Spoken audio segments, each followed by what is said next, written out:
Hello, friends, and welcome to Six Figure Emails installment number 5.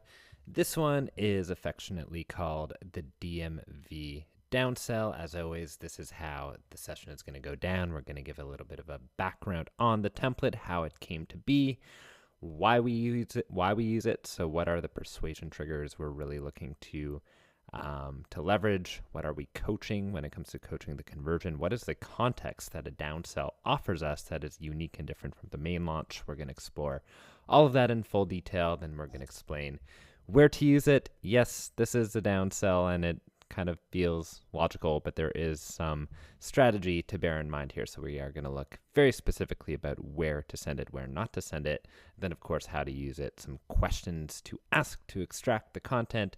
Types of downsells, there are more than one. There are many types of downsells you can explore. Some might be more relevant and appropriate for your audience than others. So we will take a look at those.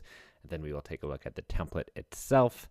And then in the next video below this one, we have 2 examples, both from Todd Herman's 90-Day Year and Dan Martell. So that's how things are going down. But first, the background. Why is it called the DMV downsell? Well, this is one of my all-time favorite 10x emails moments. So in case you don't know, 10x emails is the signature email training at Copy Hackers. And when we first launched it a few years ago, we had a Facebook group where people could share how they're using it, ask questions, and just really ask for guidance on any emails they were writing.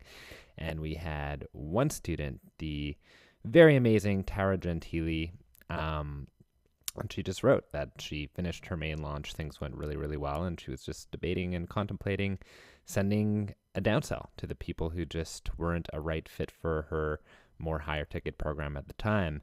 And I got that message right away, and I was in a coffee shop, and all of a sudden I got really interested in seeing what was possible here. So we actually jumped on a call spontaneously and whipped up a downsell email based on the principles we're going to talk about right now. And she actually wrote it while waiting in line at the DMV. So in about, an hour, I guess it takes to wait in line, she wrote her whole downsell sequence and pulled in an extra 5 figures of revenue, I believe. So powerful stuff. Downsells are awesome, and using the principles we're going to share and talk about more today, they could be a really profitable part of your launch. So a well-written downsell that you can write in line at the DMV, if you're so fortunate to find yourself there, can be the single most profitable email of your launch and by far the most trackable.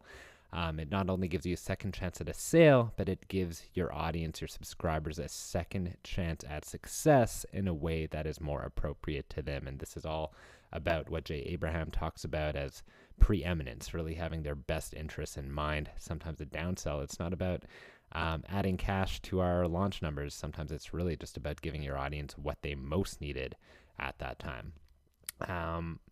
From a persuasion standpoint, we're actually capitalizing on some highly active psychological triggers that are present immediately following the close of a launch or an Evergreen campaign. We're going to look exactly what those are in just a bit. And of course, you can create long-lasting goodwill to set up your next campaign. All right, all that said, I, of course, had my early struggles with downsells.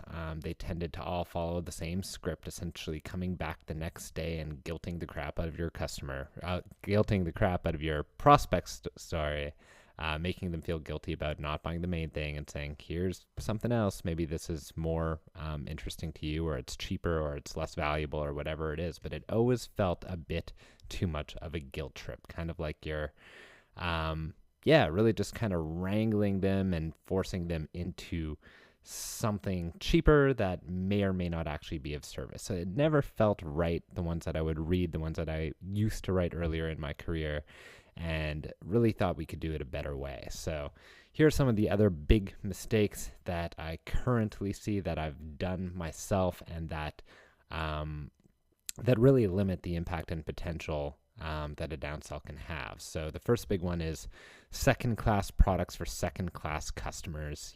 Don't come out with the tone that the main thing that just ended is first class, and now they are, getting something worse. No one wants to feel like they're getting something of less value than the people who just acted. Instead, they want to feel empowered. They want to feel smart and validated for having waited. Like what they are going to get now was actually exactly what they needed, and they were smart for waiting. That's the feeling we want to create instead. Painting the FOMO, the fear of missing out or scarcity, on too thick. So yes, of course, your downsell is going to be deadline driven, typically on a much shorter launch window than your main launch, and we'll talk about that a little later.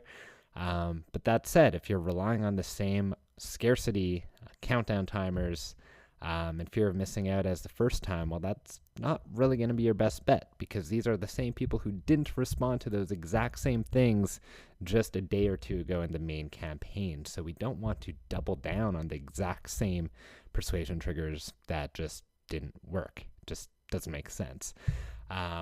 Other thing, making a compromise. You don't want to feel like the downsell that they're buying is a compromise, that they're meeting you halfway in any way. That's really what we mean by like the whole marketers trying to guilt the prospects into the downsell. Guilt is really a terrible, terrible energy to infuse into your sales messages, and compromise is not the feeling that we want people coming into our universe with. It just doesn't serve them, and it doesn't serve us.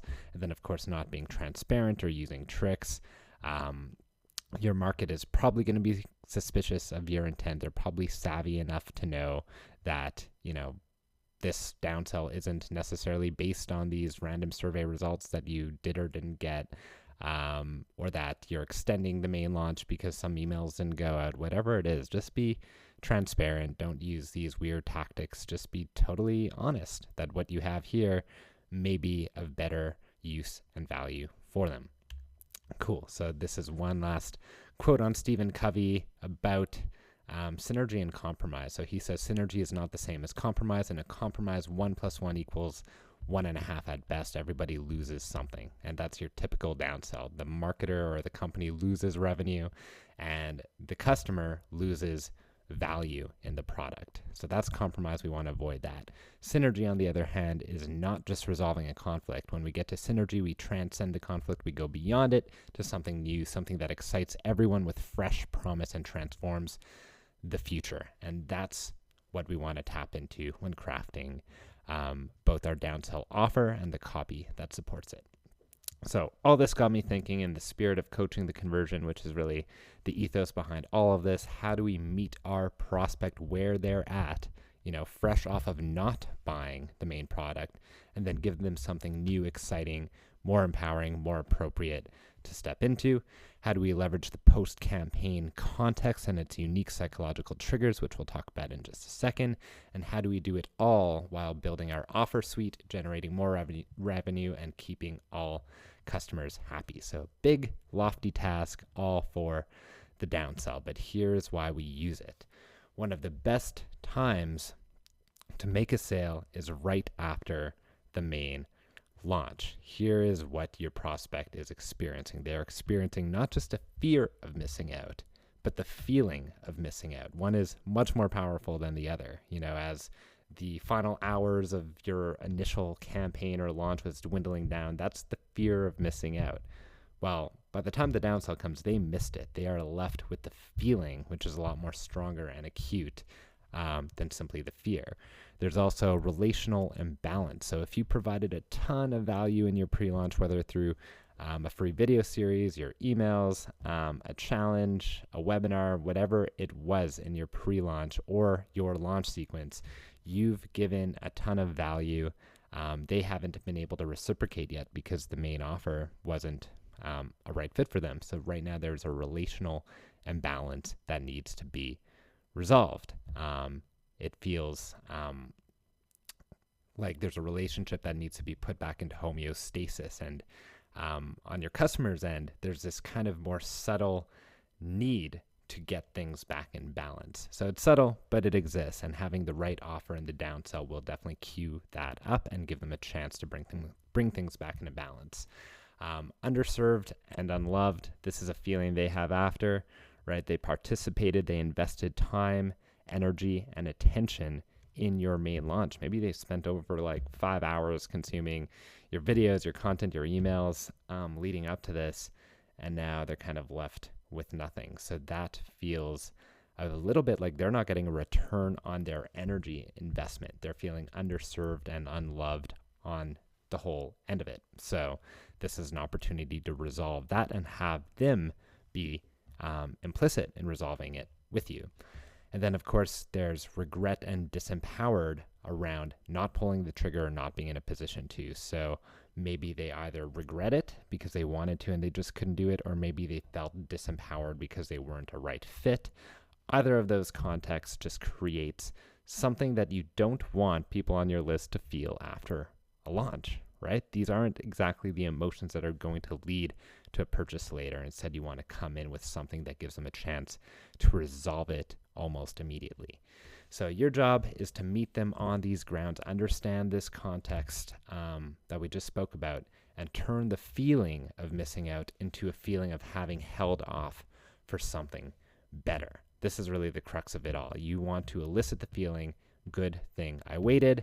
You want to give them a better second chance to reciprocate for all the value you've given them leading up to this. You want to make them feel heard and served, just acknowledging that this is probably what will serve you better at this time. Here it is. That's what your downsell offer is. And the combination of all this leaves them feeling excited and re-empowered to take you up on that offer. So as a whole, this email is coaching release from that feeling of missing out almost immediately after the main launch, confirmation of why they didn't buy. Decisions are more empowering than letting an opportunity slip. So you want to make it feel like they made a decision not to buy, not that they just let the countdown timer do its thing and they were indifferent on it. You want to confirm you decided not to buy this. Here's why you didn't do it, and here's why it may have been a good thing. And you want to reinforce that previous decision, which will build that self-trust, trust in you, consistency, which leads to a re-empowering them to choose a more appropriate fit, which is going to be your downsell offer, and then a shift in self-perception. You don't want them to perceive themselves as a non-buyer. You want them to perceive themselves as a smart buyer. They decided not to buy the first offer. They knew it wouldn't be the right fit for them, but now they are more empowered to channel that smart buyership into your downsell. Cool. So where to use it? Obviously, we want to schedule this within 48 hours of the main launch ending. Any longer after that, and you risk losing that feeling of missing out effect, as well as the other persuasion triggers we mentioned earlier.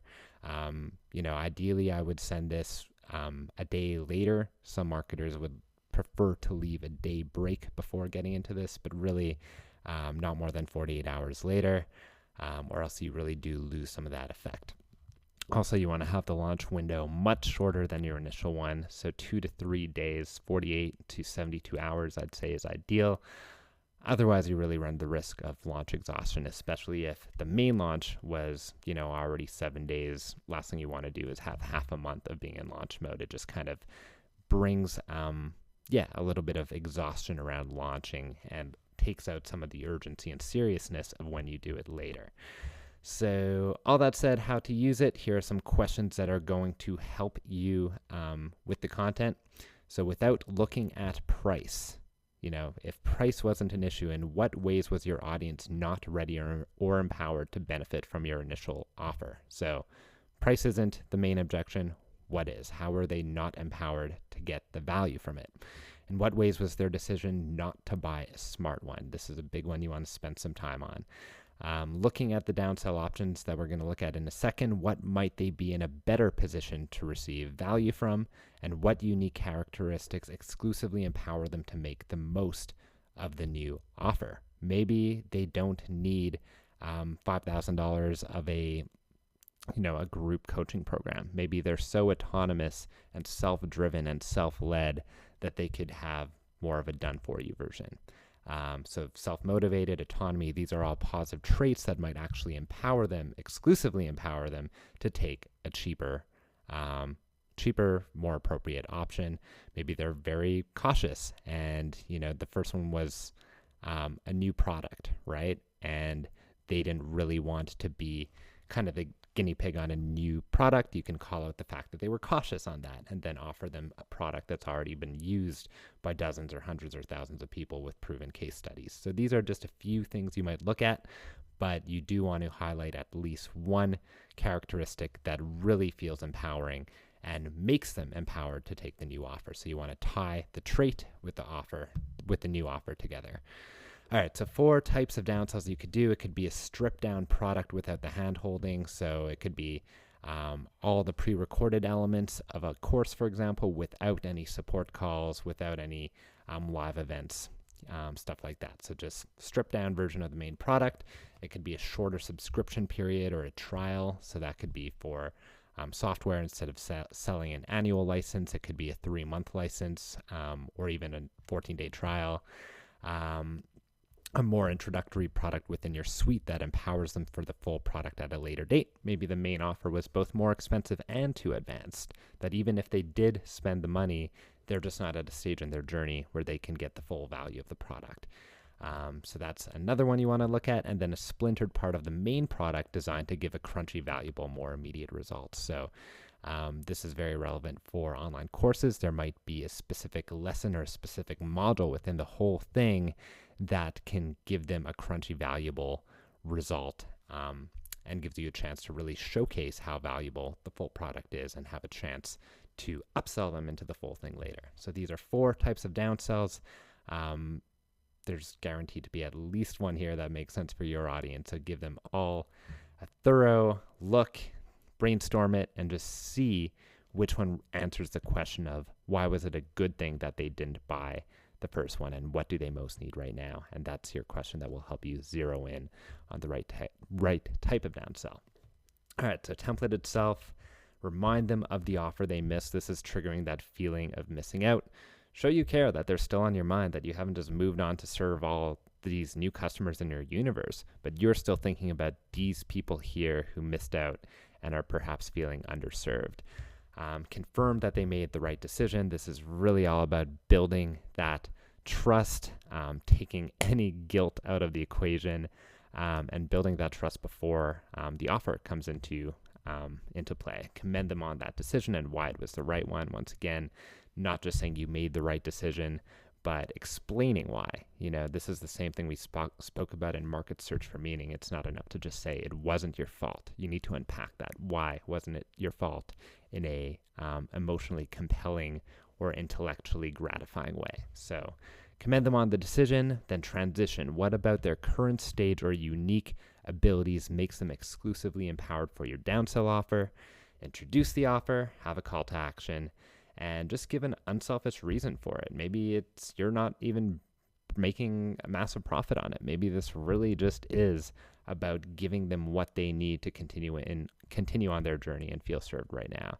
And then, yes, at the very end, you can put the urgency, the scarcity, the guarantee. Maybe you're only keeping it open for 48 hours, whatever it is.